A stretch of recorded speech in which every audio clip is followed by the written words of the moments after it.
L'Italia lascia la Betone con la classifica immutata. Troppo esiguo essendo stato il vantaggio di Coppi su Koblet al vertice della scalata.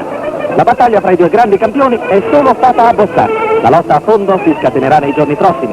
Oggi intanto puntiamo su Genova ed il percorso potrebbe prestarsi, specie nel finale, a qualche colpo di scena.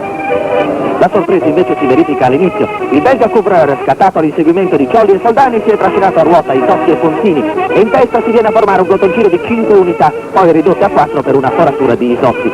Il vantaggio del quartetto prende presto proporzioni allarmanti, ma gli assi non si preoccupano. Nessuno dei 4 è pericoloso, tanto vale quindi lasciarli al loro destino di effimera gloria.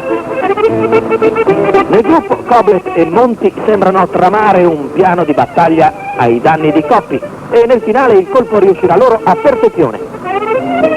Davanti intanto Couvreur ha piantato in atto i compagni di fuga e precede di 5 minuti Soldani e Pontini, di 6 Ciolli, di 10 Koblet e Monti, di 12 il gruppo con Coppi. Per il campione del mondo quello di oggi è un altro brutto colpo.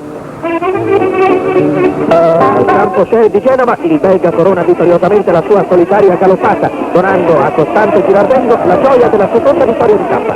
Vittoria che per i belgi si traduce in tanti altri biglietti da 1000.